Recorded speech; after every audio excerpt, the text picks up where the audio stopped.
Mais uma vez, boa noite a todos. Agora com a participação dos nossos amigos do Facebook. Nós somos a entidade espírita Luz de Caridade Ramatiz. Estamos na rua Odilon da Cunha Melo, 175, bairro do Rodeio, Mogi das Cruzes, São Paulo. A nossa casa oferece passes, cursos e palestras todas as terças e quintas-feiras. Às terças-feiras a partir das 20 horas e nas quintas-feiras com 2 horários, às 15 horas e às 20 horas. A nossa casa também oferece cursos à infância e juventude aos sábados, a partir das 9h15, com a idade mínima de 4 anos até os 17 anos. E o curso básico, às quartas-feiras, às 20 horas. A nossa palestrante de hoje é a nossa irmã Silvana, com o tema Obediência e Resignação. Uma boa palestra para todos. Obrigada. Olá, boa noite a todos. Está certinho aí, Leni? Que o amor e a paz de Jesus possa nos envolver, que nós tenhamos uma noite de muita harmonia, de muita paz, de muita alegria, porque falar de evangelho tem que trazer alegria para a gente, né, gente? Vamos colocar um sorriso no rosto aí, porque somos privilegiados. Não é para a gente guardar tristeza no coração. Afinal, Jesus veio trazer para a gente foi a boa nova, não foi a má nova. Né? Então, o que a gente anda vendo de pessoas que quando vão falar do evangelho, a pessoa fica até meio triste. Eu não sei se fica triste pelo caminho que ainda tem para seguir, né? Mas pelo menos a gente tem uma bússola com um mapa. Né? E se a gente seguisse aí no escuro, sem saber para onde vai? O evangelho e Jesus, eles servem para isso, né, gente? É o nosso mapa, o evangelho é o nosso mapa e Jesus é a nossa bússola. Aí tem certeza que se a gente souber usar direitinho, a gente não se perde. E hoje a gente vai falar sobre o capítulo 9 do Evangelho segundo o Espiritismo, mais especificamente o item 8. Então peguem lá o Evangelho segundo o Espiritismo de cada um, que todo mundo tem em casa. Quem não tiver, dá para baixar da internet, né, para poder dar uma olhadinha lá. Então, o item 8 do capítulo 9 fala sobre obediência e resignação. Mas que capítulo é esse? É o capítulo Bem-aventurados os brandos e os pacíficos, que está lá naquela parte belíssima, né, do Sermão do Monte, que Jesus foi falando das bem-aventuranças, que Jesus foi nos orientando sobre o nosso proceder, né, que seremos bem-aventurados. E aí, às vezes, a gente acha que é um contrassenso, poxa vida, nesse mundo tão esquisitão, nesse mundo tão cheio de confusões, de brigas, né, de disputas, de orgulho, de egoísmo, vem falar de brandura, né, vem falar de pacificação. Eu acredito que nunca foi tão urgente a gente falar sobre esses temas. E esse item é um item muito bacana, que ele vai dizer para a gente que nós, encarnados, a gente confunde muito a obediência e a resignação. A gente acha que tanto a obediência quanto a resignação são coisas passivas, que a gente fica lá paradinho, esperando. Eu sou obediente, então sim, senhor, eu fico lá de cabeça baixa, sem fazer nada. Né? Se eu sou resignado, é a mesma coisa, fico lá sem fazer nada.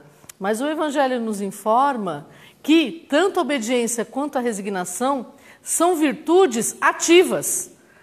A gente precisa se mexer, a gente precisa agir.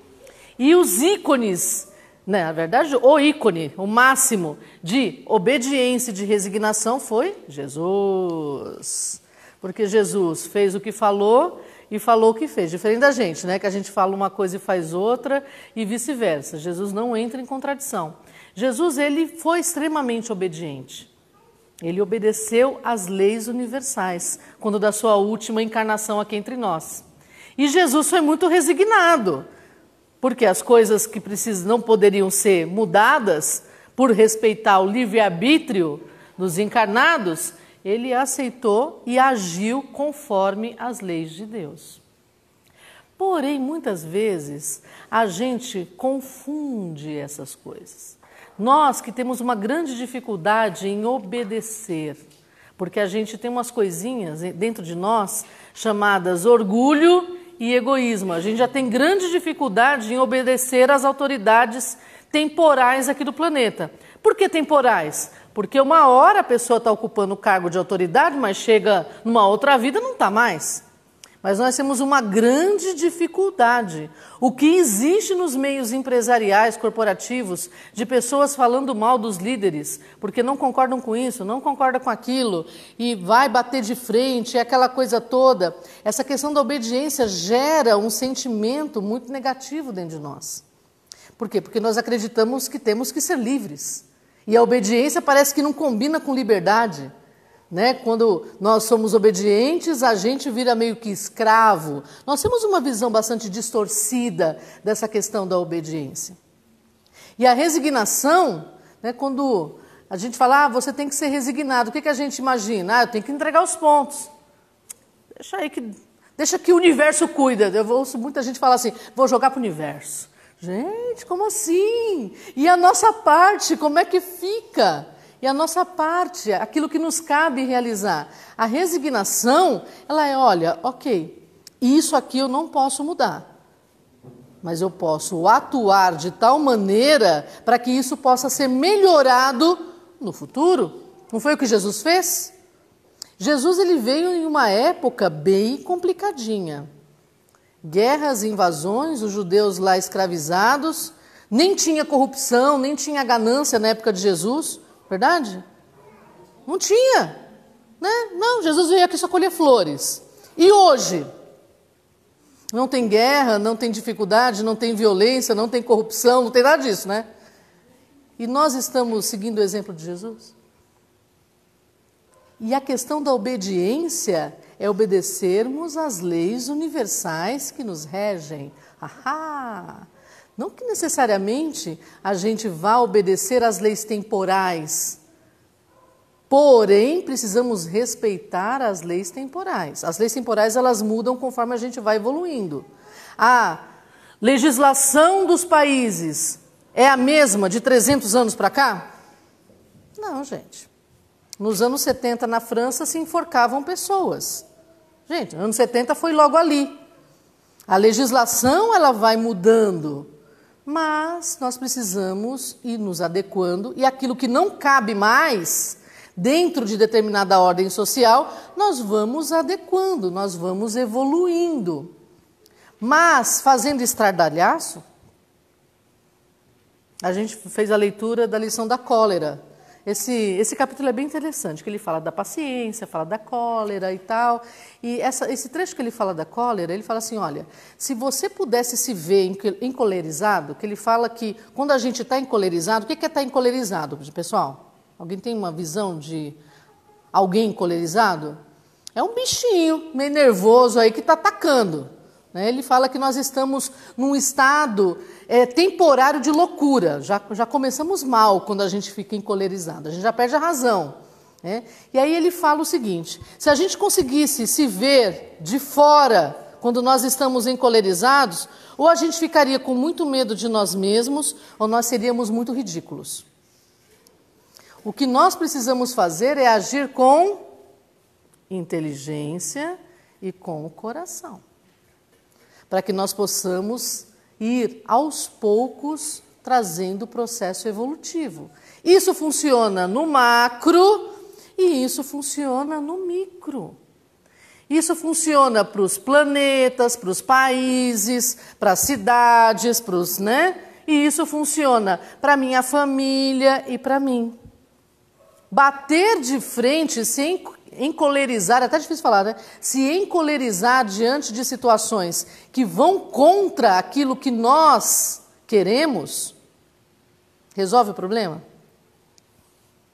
Eu vejo gente que chuta as coisas, quebra as coisas.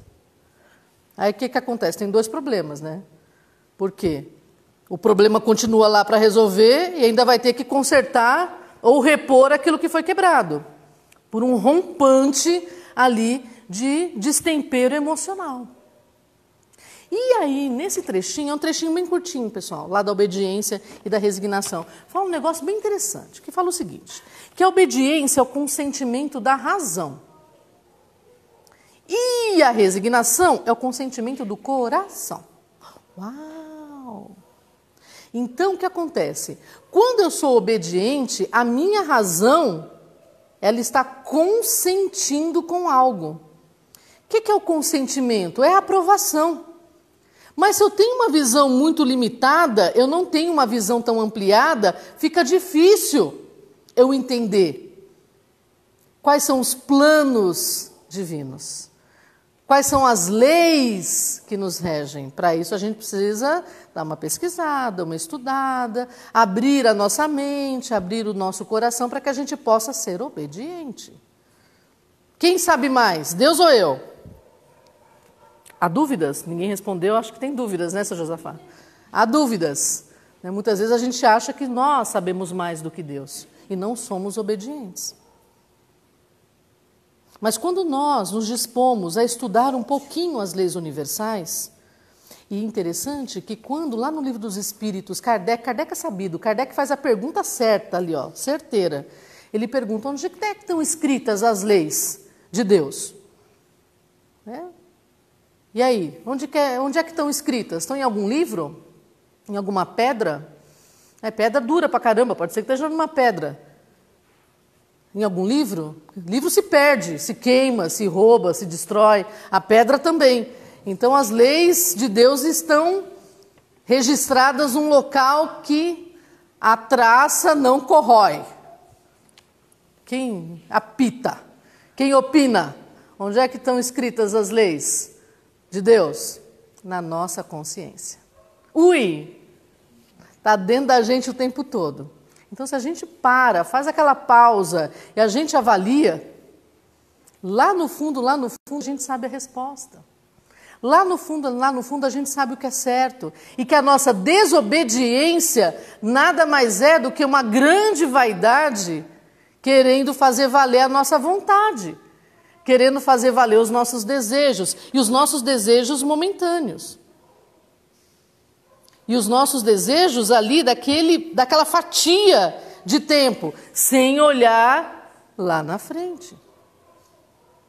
Gente, aqui é uma passada que a gente dá, né? É uma passadinha na nossa trajetória. Mas essa passadinha pode fazer com que a gente venha para cá, ou que a gente venha para cá. E isso pode fazer com que o curso da nossa história mude gigantescamente. Um ângulo de mudança pode fazer com que a gente demore muito mais a chegar lá no nosso objetivo. Então, obediência é o uso da razão. Nós, espíritas, nós não temos a fé raciocinada, a gente não fala sempre da fé raciocinada. Eu acredito pensando, refletindo. Adianta eu ficar de bico? Adianta eu fazer birra? As coisas são como elas são. Nós precisamos abrir a nossa mente, abrir o nosso coração, compreendermos que determinadas situações requerem obediência. Se, por exemplo, eu subo lá, 80º andar, alto pra caramba, né? De um prédio, e eu falo assim, não aceito a lei da gravidade, quero ver essa lei da gravidade mandar em mim, e pulo do prédio. O que vai acontecer? Morreu. Silvana vira adesivo na avenida. Já era, vai entrar na fila para encarnar de novo. Ou seja, não obedecer uma lei natural traz que consequência para mim? Gente, lei natural é como gravidade. Não dá para a gente não seguir. Por mais que a gente não aceite, ela está lá. Lei do trabalho. Vamos começar? Né? Eu gosto dessa. Eu gosto dessa porque é a que o povo menos gosta. Não, tem outra que o pessoal não gosta menos. Lei do trabalho. Muitas pessoas fogem do trabalho igual o diabo foge da cruz. Fogem, né, desse sistema profissional que por menos que a gente concorde com muitas coisas, porque a gente está em processo de evolução, nosso planeta é perfeito? Muito pelo contrário. Mas nós já saímos da escravidão. Não é uma evolução? Estamos entrando num processo evolutivo. Hoje nós já falamos de jornada de trabalho, de insalubridade, num curto espaço de tempo. Gente, o que são 200 anos? Eles não são nada. A gente fala de EPI, equipamento de proteção individual. Uau! Né? As pessoas se protegem. Quem lê o livro Germinal, de Émile Zola, do francês lá do século XIX, que conta a história das mineradoras, fala da história da primeira greve na França, né? As crianças de 7, 8 anos trabalhavam nas minas. Hoje a gente faz choque total. Mas naquela época era normal. Criança entra em qualquer buraco para cavar ali, para tirar carvão, para fazer as coisas. E isso era normal naquela época. Hoje não é mais. Olha como a nossa cabeça vem mudando no decorrer do tempo. As leis humanas vão mudando, mas as leis divinas não mudam. Chove para cima? Chove para cima, gente? Aí a gente se revolta com o fato da chuva não subir. Como que assim a chuva não sobe? A chuva desce. Eu sei que vocês estão sorrindo aí, mas é o que nós fazemos quando nós queremos viver sem trabalhar. Quando nós queremos receber vantagens específicas sem estarmos em condições disso. E vamos lembrar que não existe só o trabalho remunerado. O Evangelho, segundo o Espiritismo, fala para a gente que trabalho é toda atividade útil. Toda atividade útil é trabalho. Conheci algumas pessoas que infelizmente fugiam dessa questão do trabalho. Que forjavam doenças em si mesmos para que não pudessem, trabalhar. E infelizmente a vida cobra um preço e cobra caro. E aí quando a conta chega, a pessoa não quer pagar a fatura do cartão, do universo. Mas a conta chega. Mas Deus é tão bacana que não cobra juros e dá um descontão para a gente pagar. Mas mesmo assim, a gente ainda reclama, porque nós não somos obedientes. E nós não somos resignados. Resignação, é o consentimento do coração. Isso eu não posso mudar. Mas o que eu posso fazer com o que eu tenho em mãos? O que eu posso fazer com as ferramentas que estão à minha disposição? O que eu posso fazer se eu sonhei com um filho tão amado, Sonhei durante tantos anos com a chegada de um filho e esse filho não vem no formato que eu sonhei, que eu idealizei. Eu vou me revoltar? Eu vou blasfemar? Eu vou fugir? Eu vou correr da raia? Não é isso que eu tenho. E quais são as oportunidades que essa lição me traz? Os amigos espirituais, porque quem dita esse trechinho, porque faz parte das instruções dos espíritos, lá no Evangelho segundo o Espiritismo, é Lázaro. E Lázaro, ele chega e fala assim, nós somos os condutores da humanidade. E se vocês não entrarem na linha, a gente vai dificultando para que vocês possam entrar num processo de obediência. Ele usa uma palavrinha que eu fui até no dicionário ver e eu fiquei com medo. Ele fala, usaremos o látego. Ai, o látego. Látego é bonito, né? O que será que é látego? Será que é uma palavra, assim, que vai falar de um livro, de alguma coisa e tal? Aí a gente vai lá, alguém sabe o que é látego? É a chibata. Aí, cabe a nós, aceita que dói menos, porque senão dói mais. A nossa função é nos tornarmos obedientes e pararmos de avaliar essas situações todas como sendo algo para nos punir, que Deus não gosta da gente. Nós estamos aqui em processo educativo. Se nós não entendemos ainda quais são as lições que essa existência e as limitações que a existência nos traz, nós precisamos fazer uma visita à nossa consciência através de preces sinceras e constantes para que a gente possa pedir a Deus, Senhor, eu não estou tendo entendimento, me ajuda a entender, ou pelo menos a aceitar por que eu estou passando por isso. Por que as situações acontecem dessa maneira? E aí nós vamos começar a ter, pelo menos, aquela sensação de serenidade, de tranquilidade. A revolta vai saindo do nosso ser. Porque muitas vezes a gente não concorda com as coisas e nós temos o nosso padrão moral. A lição diz isso para a gente lá. Né? Nós temos o nosso padrão moral. E às vezes o meio em que nós estamos tem uma moralidade um pouco diferente. E como é que a gente faz? A gente segue a moralidade diferente ou a gente tenta fazer com que as coisas caminhem de uma forma moralmente mais elevada? O ideal é que a gente faça com que as coisas sigam uma situação moralmente mais elevada sem perder a mansidão, sem perder a pacificação. Porque muitas vezes, para defender a mansidão e a pacificação, a gente entra em contradição com aquilo que a gente mesmo defende. Aí a gente acaba sendo colérico, irado, vingativo, zangado, nervoso. Então, qual é a vantagem de tudo isso? Qual é a vantagem de fazermos todo um trabalho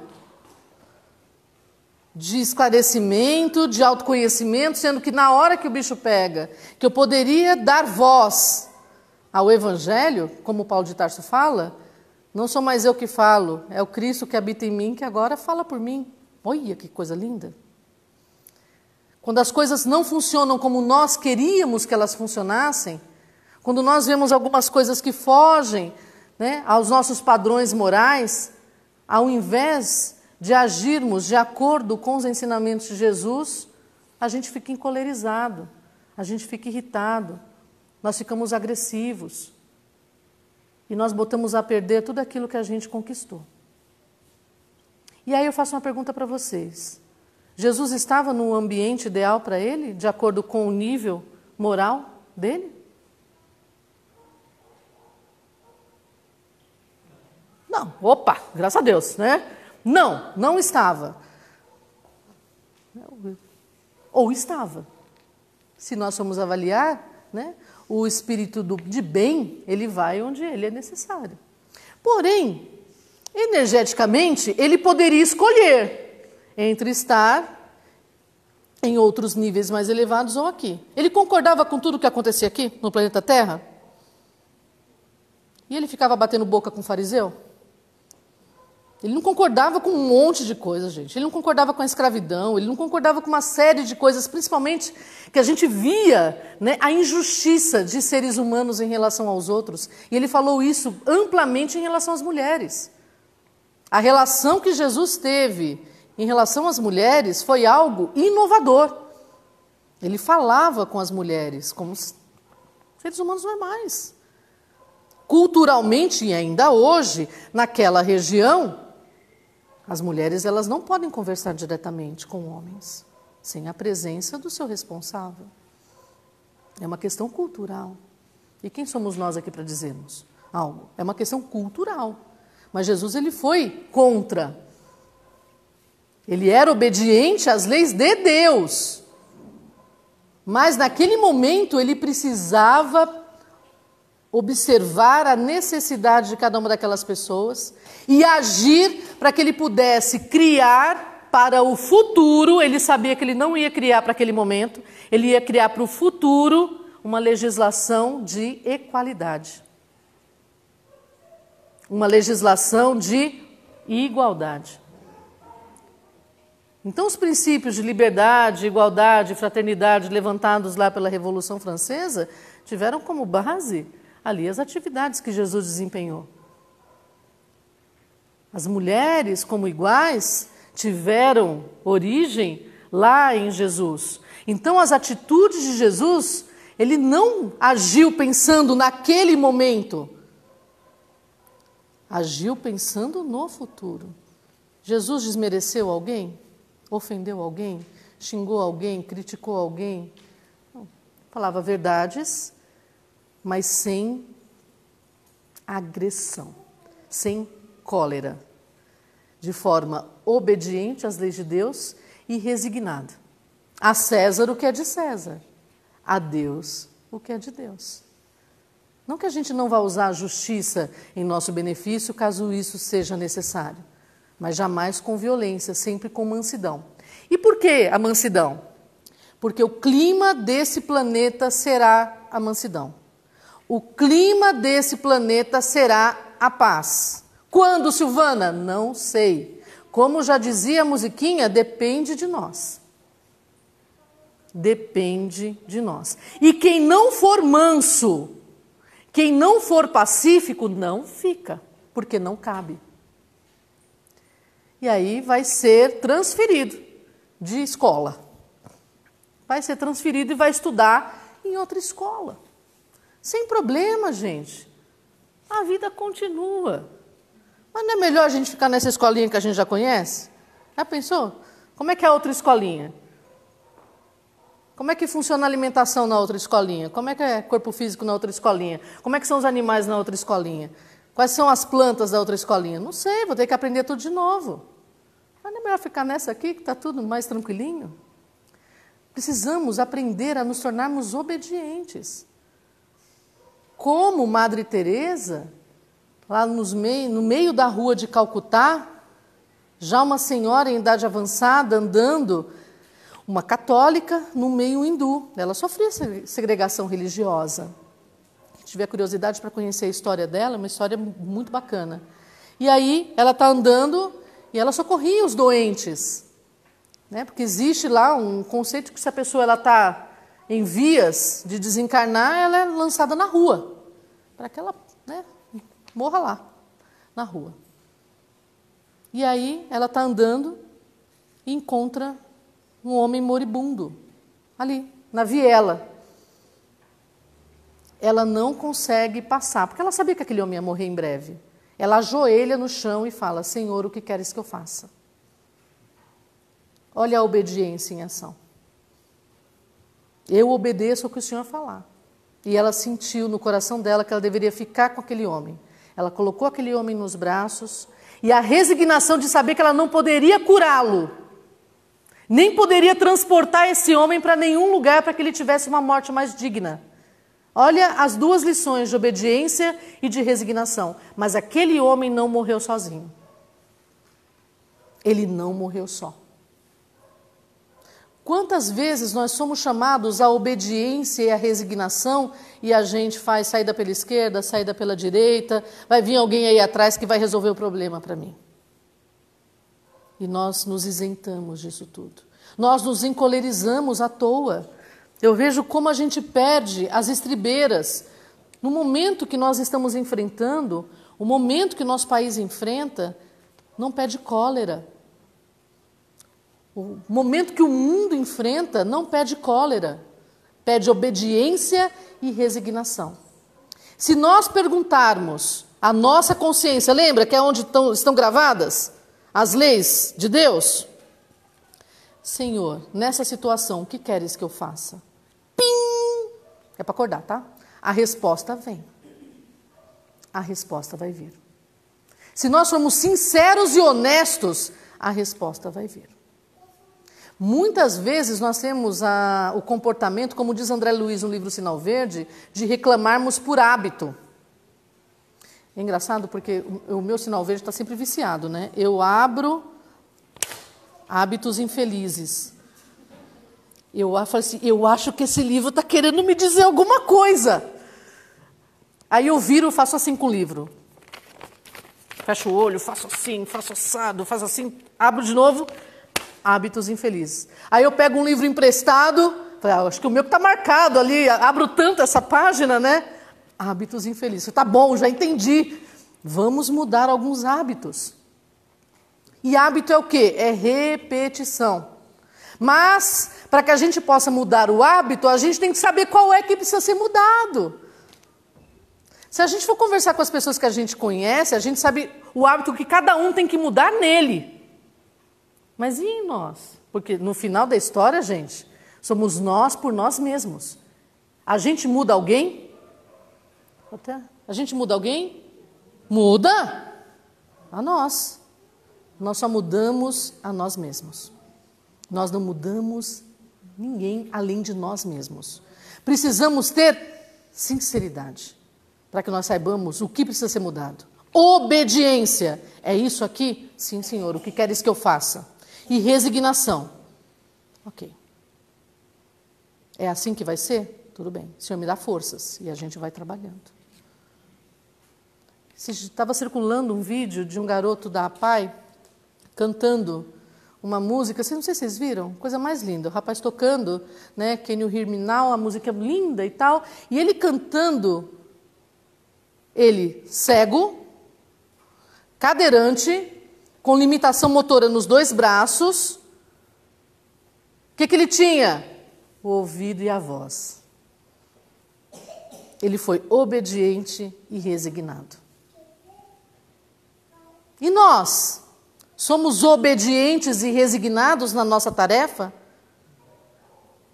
Porque Deus vai chegar para a gente e perguntar, Silvaninha, o que você fez com os talentos que eu te dei? Os talentos, gente, são as possibilidades, são os filhos, são os relacionamentos, são as oportunidades, as tarefas, o trabalho. O que a gente fez? A gente fez igual o servo infiel, que a gente enterrou, ou a gente fez como o servo fiel, que multiplicou? Essa parábola, quando Jesus contou, ele estava na casa do Zaqueu. Vocês sabem só do Zaqueu? Zaqueuzinho, porque ele era pequenininho, né? Jesus está passando lá, já vou terminar, tá, Fran? O pessoal estava passando lá, porque o pessoal já fica preocupado, gente, porque eu falo mais como da cobra, né? E aí, onde Jesus passava, juntava multidões. Multidões, gente. Né? E Zaqueu sabia que Jesus ia passar. Zaqueu queria ver Jesus. Mas Zaqueu era baixinho, né? O que Zaqueu fez? E Zaqueu era um homem de posses. Ele tinha muitos recursos materiais. E aí Zaqueu subiu no alto de uma árvore para ver Jesus. Ele só queria ver Jesus. Ele não precisava de nada, gente. Né? Mas ao mesmo tempo precisava da presença de Jesus. Ele não precisava da cura, ele não precisava de nada material. Mas ele precisava da presença de Jesus. Aí subiu na árvore e ficou lá, só admirando, né, ali a passagem de Jesus, aquela coisa toda, que deve ser indescritível. E aí Jesus está passando, olha para cima da árvore e fala assim, Zaqueu, essa noite eu vou comer na tua casa, eu vou jantar na tua casa. E aí os discípulos falaram, mestre, não fala essas coisas não, Zaqueu é rico. Né? Como que? A crença da época, que é mais fácil um camelo passar pelo buraco da agulha do que um rico entrar no reino dos céus. Né? Se esquecendo que camelo é sinônimo de um fio grosso, feito do pelo do camelo. Certo? Olha aí o conhecimento, que abre o entendimento da gente. Né? E aí, Jesus chega e fala, não, eu vou comer na casa do Zaqueu. E aí, quando ele chega lá, Zaqueu até pede desculpa por ser rico. Ah, mas sabe o que é? Até fica, já é pequenininho, fica até menor, né? Sabe o que é? Então, olha, eu tenho posses, mas eu sou bom com os meus funcionários, eu multiplico, eu dou emprego, eu faço isso. Jesus fala, aqui eu sei, filho, eu sei. E aí ele vai contando a parábola dos talentos, para exemplificar para os discípulos dele, para quem estava ali, que a quem muito foi dado, essa pessoa tem que multiplicar muito mais. E a quem pouco foi dado, essa pessoa também tem que multiplicar muito mais. Porque muitas vezes nós nos limitamos, eu não consigo fazer nada. Como aquela senhora que andou 16 quilômetros com um baita peso na cabeça para levar roupas que ela mesma arrecadou entre os paupérrimos lá em Moçambique, quando aconteceu aquela tragédia em Moçambique. A pé, 16 quilômetros. E às vezes a gente não quer andar 2 quilômetros para poder fazer o bem para alguém, visitar um enfermo, uma pessoa que está hospitalizada. E a nossa obediência, onde é que está? Quando Jesus fala, quando fizerdes a um pequenino, é a mim que vocês vão estar fazendo. Quando a gente dá um prato de comida para alguém, a gente está alimentando Jesus. Quando a gente dá um agasalho para alguém, é a Jesus que a gente está agasalhando. Onde está a nossa resignação? Esse é o mundo que nós temos para trabalhar, gente. Se revoltar contra o mundo, contra a sociedade, vai fazer com que a gente não aproveite as oportunidades de aprendizado que esse mundo, essa sociedade tem para nos oferecer. Todos os problemas são passíveis de serem solucionados, depende do nosso olhar, da nossa atuação, da nossa resignação e da nossa obediência. Que Jesus possa nos fazer cada vez mais obedientes, cada vez mais resignados, que o seu amor possa nos envolver, que a gente possa ser muito, muito, muito feliz por andarmos ao lado de Jesus. Muito obrigada.